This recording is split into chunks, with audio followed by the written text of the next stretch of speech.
பகுதியில் இருப்பாங்க, அவங்களுக்கும் சேர்த்து தான் சொல்கிறோம். ஏதோ கிளைக்கழக செயலாளருக்கு மட்டும் நான் இதை சொல்லலை. ஒவ்வொரு கிராமத்திலும் நான் அதுதான் சொன்னேன், 100% கிராமப்புறங்களை உள்ளடக்கிய தொகுதி 100%. ஒரு சின்ன பேரூராட்சி கூட கிடையாது நம்ம மாவட்டத்தில். எந்த தொகுதியுமே இப்படி கிடையாது. நம்ம மாவட்டத்தில் 7 தொகுதி இருக்குது. 7 தொகுதியிலையும் ஏதாவது ஒரு பேரூராட்சி ஆகுது, 2 பேரூராட்சி ஆகுது, ஒரு நகராட்சி ஆகுது இருக்குது, ஏதாவது ஒன்று இருக்குது. ஆனால் இந்த மயிலம் தொகுதியிலே மட்டும் நகராட்சியோ பேரூராட்சியோ எதுவுமே கிடையாது. முழுக்க முழுக்க கிராமம் சார்ந்த தொகுதி. அதனால நான் கடுமையாக உழைக்க வேண்டும். இப்போ நம்ம கட்சி வேட்பாளர் நம்ம நிற்கிறோம், அவங்க இவங்கெல்லாம் பார்க்கக்கூடாது. நம்ம நிற்கிறோம். அங்க உங்க ஊர்ல உங்க கிளை இருக்கிற பகுதியில யார் யார் கூட்டணி கட்சியினர் இருக்கிறார்களோ அவர்களோடு தினசரி கண்டிப்பாக பேச வேண்டும். அவங்க நிறைய சொன்னாங்கன்னா சந்தோஷப்பட்டுக்குங்க. குறை சொன்னால் அதை உடனடியாக ஒன்றிய செயலாளர் அல்லது தொகுதி பொறுப்பாளரிடத்தில் தெரியப்படுத்த வேண்டும். என்னிடத்திலும் தெரியப்படுத்தலாம். அதனால எங்கேயாவது குறை இருந்தால் அந்த குறையை உடனடியாக கிளைக்கழக செயலாளர்கள் ஒன்றிய நிர்வாகிகளுக்கு தெரியப்படுத்த வேண்டும். கடைசி அது இல்லை என்று சொன்னால் என்னிடத்திலாவது கண்டிப்பாக 3 பேர்கிட்டையும் தெரியப்படுத்தணும். இந்த மாதிரி நம்ம கூட்டணினே மகளிர்ல வந்து ரீச் ஆகல சார்.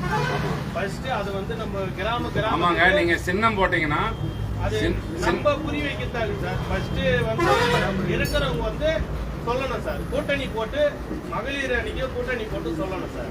என்னுடைய ரெக்வஸ்ட் அது. ஏன்னா வந்துட்டு ரீச் ஆகல சார். ஃபர்ஸ்ட் இப்ப எங்க அம்மா தான் கேட்டாங்க, திமுக கூட இணைஞ்சு இருக்குமா அப்படின்னு கேட்டாங்க சார். அது வந்து நம்ம ரீச் பண்ணோம். அது வந்து மெயின் எனக்கு வந்து கோரிக்கை சார். நம்ம தான் நிக்கிறோம், நம்ம சின்னம் அதே வந்து நம்ம சொன்னா ஆனா வந்து நீங்க கட்சிக்கார சொன்னா ஓகே சார். அது வந்து 10 பேர் வந்து மீட்டிங் நீங்க சொல்றத வச்சு நான் பார்த்தா, நீங்க சொல்றத வச்சு பார்த்தா நீங்க ஏன் அந்தந்த ஊர்ல ஒரு கிளை கூட்டம் போடக்கூடாது? அது நம்ம கிளை கூட்டம் போட்டா கூட்டம் சார் இல்ல எல்லாரையும் ஒருங்கிணைச்சு கூட்டணி கட்சியெல்லாம் கூப்பிட்டு ஒருங்கிணைச்சு நாங்க வரப்போறோங்க. ஆமா சார், நாங்க வரப்போறோம். ஓகே சார், அதுல எந்த பிரச்சனையும் இல்ல. ஆமா சார், நீங்க சொல்ற கருத்து வரவேற்கப்படுகிறது கண்டிப்பா. ஆமா சார், இப்போ வந்து குறுகிய காலமா இருக்க ரீச் பண்றதுக்காக இதுக்காக வேண்டுகோள். நம்ம இன்னும் ரீச் ஆகல. ஆமா சார், ரீச் ஆகல, மெயினா ரீச் ஆகல. ஏன்னா எப்பவுமே நம்ம கூட்டணி வைக்காததை இப்ப வச்சிருக்கோம் சார். மெயின் பாயிண்ட் அது. அதனால நம்ம ரீச் ஆகணும். ஆமா சார், ரீச் ஆகணும். ஃபர்ஸ்ட் ரீச் ஆகனா தான் சார் நம்ம ஜெயிக்கணும் சார்.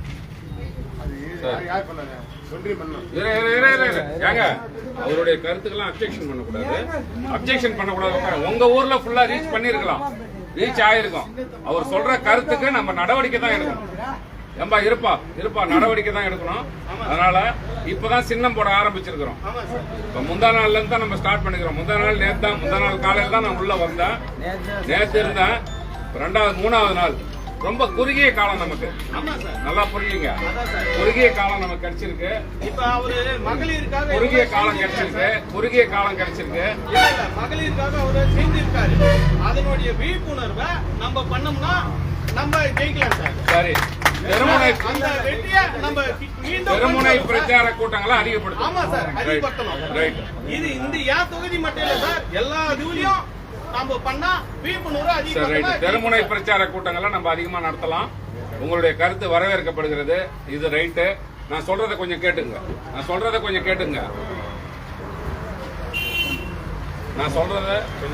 அமைதியா கேளுங்க. நான் சொல்ற மாதிரி செய்யுங்க. முதல்ல கூட்டணி கட்சியை அங்கங்க பேசி சரி பண்ணுங்க.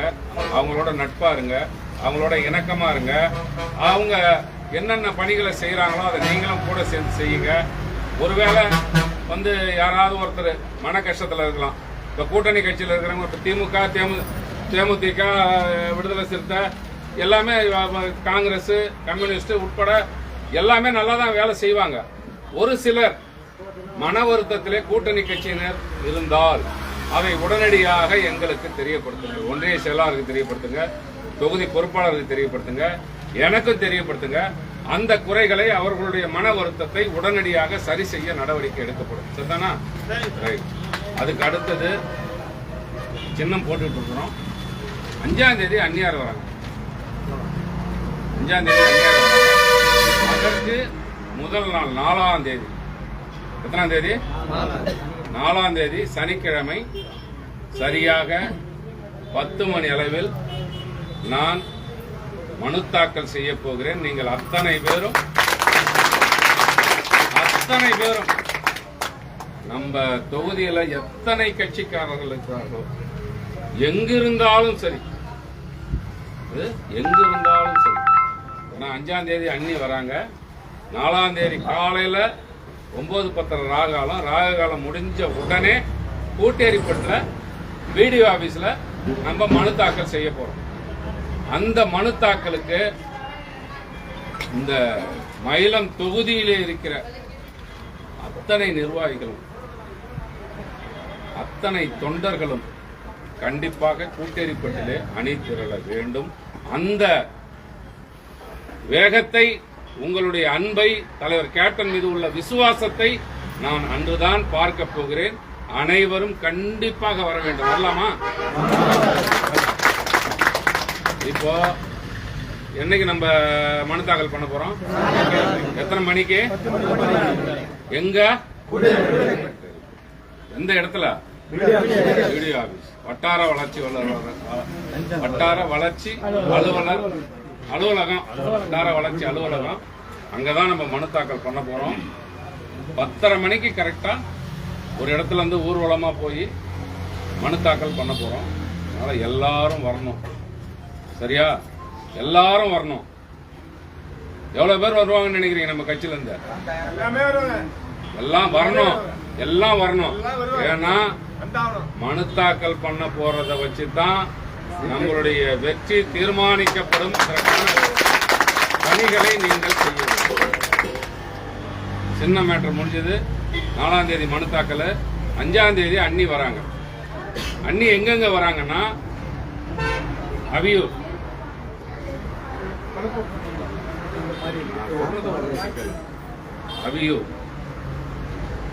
ஃபர்ஸ்ட் பாயிண்ட் அவியூர், 2வது நாட்டார்மங்கலம், 3வது திருவம்பட்டு, 4வது ரெட்டனை, 5வது தீவனூர், 6வது வெளிமடுப்பேட்டை. இதுக்கு நடுவில் போற ஊரெல்லாம் மக்களை பார்த்துட்டு போவாங்க. இது போதும் தானே? ஏன்னா எல்லா ஊருக்கும் வர்ற அளவுக்கு டைம் இல்லை. நான் அவங்க வந்து போனதுக்கு அப்புறம் தான் அதெல்லாம் போற வழியெல்லாம் இந்த பாருங்க, நான் சொல்ற ஊர்லாம் எந்த வழியெல்லாம் போறாங்களோ அந்த வழியெல்லாம் நீங்க கும்பலை கூட்டி வச்சிருந்தா ஏதோ 2 வார்த்தை பேசிட்டு போவாங்க. ஒன்னும் பிரச்சனை இல்லை. Right, okay okay. அதனால 6 இடங்களிலே பிரச்சாரம் செய்கிறார்கள். 6 தானே? திரும்பவும் சொல்றேன், அவியூர், திருவம்பட்டு, அவியூர், நாட்டார்மங்கலம், திருவம்பட்டு, ரெட்டனை, தீவனூர், வெளிமடுப்பேட்டை, கூட்டேரிப்பட்டு. 7 இடங்கள். ஃபர்ஸ்ட் 4 மணிக்கு கடலாடியில பேசுறாங்க. செஞ்சி தொகுதியில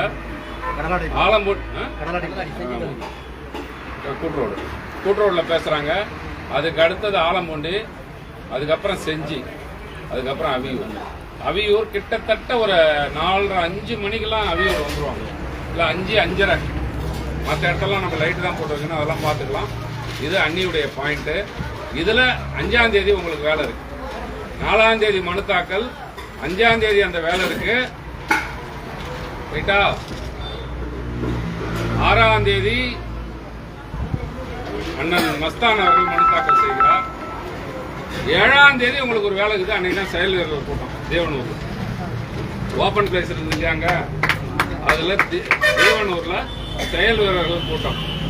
இந்த 3 நிகழ்ச்சிக்கும் நீங்கள் கண்டிப்பாக அணிதிரள வேண்டும். பெருமளவிலே அணிதிரள வேண்டும். அன்று அந்த மனு தாக்கல் அப்ப பாக்குற கூட்டத்தை பார்த்தா மயிலம் தொகுதியில இவ்வளவு தேமுதிககாரங்க இருக்கிறான, அப்ப இந்த தொகுதி ஜெயிச்சு போச்சுன்ற எண்ணத்தை உங்களுடைய கூட்டம் உறுதிப்படுத்த வேண்டும். அதை பாருங்க. தொடர்ந்து 7ஆம் தேதி வரைக்கும், 7ஆம் தேதி செயல்வீரர்கள் கூட்டம் முடிஞ்ச உடனே ஒவ்வொரு கிராமமாக நாம் பிரச்சாரத்துக்கு வருவோம். அதிகப்படியான கிராமம் மாட வீதியா போயிட்டு வர்ற மாதிரி தான் இருக்கும். அதுக்கே கிராமங்களை முறிக்க முடியுமான்னு தெரியாது. அவங்க என்ன சொல்றாங்கன்னு தெரியல. ஆனா மஸ்தான்லாம் என்ன சொல்றாருன்னு தெரியல. அதனால எல்லோரும் ஒத்துழைக்க வேண்டும். நம்ம எல்லா கிராமத்துக்கும் போய் இப்போ தம்பி சொன்னாவில பாருங்க, அதை நான் ரீச் பண்றேன். எல்லா கிராமத்துக்கும் போய், ஏன்னா வேட்பாளர் நம்ம கட்சிக்காரங்களுக்கு நம்மள தெரியும். வெங்கடேசன் யாருன்னு தேமுதிக இருக்கிறவங்களுக்கு தெரியும், திமுக இருக்கிறவங்களுக்கும் தெரியும், மற்ற அரசியல் கட்சியில் இருக்கிறவங்க எல்லாருக்குமே தெரியும். அது முக்கியமல்ல, பொதுமக்களுக்கு தெரிய வேண்டும். அப்படி என்றால் நான் கிராமங்கள் தோறும் வீதிகள் தோறும் வர வேண்டும். அதற்கான வேலைகளை நீங்கள் செய்ய வேண்டும். 21ஆம் தேதி வரைக்கும் உங்களுக்கு இந்த வேலை. வீடு வீடா போய் ஓட்டு கேட்கணும், எல்லாத்தையும் பண்ணணும். கடுமையான வேலைகள் இருக்கிறது. என்னால் முடிந்த அத்தனையும் நான் உங்களுக்கு செய்ய தயாராக இருக்கிறேன். உங்களுடைய உழைப்பு மிக அதிகமாக இருக்க வேண்டும், ஒற்றுமையோடு இருக்க வேண்டும். நமக்குள்ள ஒரு பிரச்சனை, சின்ன சின்ன பிரச்சனை இருக்கும், அதை பத்தி பேசவே கூடாது. 23ஆம் தேதி வரைக்கும் இதை பாரு, மக்களை பார்த்து இந்த வாயை மூடிக்கணும். இந்த கை போய் எங்க மூடணும் பண்ணு, பேச்சே இருக்கக்கூடாது. கையெடுத்து கும்பிட்டு ஓட்டு மட்டும்தான் கேட்கணும். அவர் சொன்ன மாதிரி தமிழக முதலமைச்சர் அவர்களுடைய சாதனைகளை சொல்லலாம். நம்ம கேப்டன் பேரை சொல்லி சொல்லி சொல்லி அவர் ஆரம்பிச்ச கட்சி இன்னைக்கு கேப்டனை புகழாத ஆளே கிடையாது. இந்த மயிலம் ஒன்றியத்தில், மயிலம் தொகுதியில் 2,07,000 ஓட்டு இருக்கு. 2,07,000 வாக்காளர்களுக்கும் கேப்டனை தெரியும். அவர் எப்படி வாழ்ந்தார் என்பது தெரியும். அதை நீங்கள் கொண்டு செல்ல வேண்டும். இது கேப்டன் கட்சி, அவர் ஆரம்பிச்ச கட்சி. அவர் இந்த மக்களுக்காகவே வாழ்ந்தவர். அவர் கட்சி இங்கே நிற்கிறது. அவருக்காக எங்களுக்கு வாக்களியுங்கள். தமிழக முதலமைச்சர் ஸ்டாலின் அவர்கள் பெண்களுக்கு எல்லோருக்கும் பல நல்ல திட்டங்களை கொடுத்திருக்கிறார். அதற்காக வாக்களியுங்கள். திமுகவினுடைய சின்னம் முரசு, விடுதலை சிறுத்தைகளுடைய சின்னம் முரசு, தேமுதிகவினுடைய சின்னம் முரசு, கலைஞர் சின்னம் முரசு, கேப்டன் சின்னம் முரசு, அந்நியார் சின்னம் முரசு. இதெல்லாத்தையும் நீங்க கொண்டு போய் சேர்க்க. எப்படி சேர்க்கறதுன்னு தெரியுதா? கேப்டனையும் முரசையும் போட்டோம்னா எல்லாருக்கும் தெரியும். தெரியுமா இல்லையா? இந்த வேலையெல்லாம் நீங்கள் செய்ய வேண்டும். நான் இப்போ அர்ஜென்ட்டா நான் போகணும். இன்னும் உங்களிடத்துல நான் நிறைய பேச இருக்கிறேன். கவலைப்படாதீர்கள். நம்மால் இப்ப இத்தனை எலெக்ஷன் சந்திச்ச மாதிரி இருக்காது. நான் மாவட்ட செயலாளர், நான் நிக்கிறேன். என்னால முடிஞ்ச அத்தனை ஒத்துழைப்பையும் எல்லாத்தையும் நான் உங்களுக்கு கொடுப்பேன். ஒன்றும் பிரச்சனை இல்லை, எதுவும் கஷ்டப்படாதீங்க.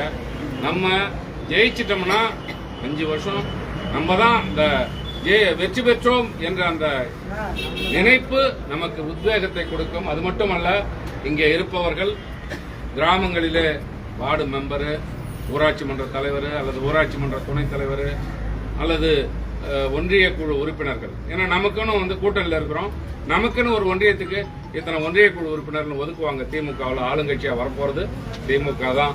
200க்கு மேலே அவர்கள் வெற்றி பெற போகிறார்கள். அதில் இந்த மயிலமும் அடங்கும். மயிலத்தினுடைய வெற்றியும் உறுதி செய்யப்பட்ட ஒன்று. ஏதோ மேல அப்படி இப்படி சுத்திக்கிட்டு இருக்காங்க, அதெல்லாம் எதுவுமே கிடையாது. உள்ள இறங்கி பார்க்கிறப்ப குறிப்பாக பெண்கள் திமுக ஆட்சி தொடர வேண்டும் என்று வாக்களிக்க தயாராக இருக்கிறார்.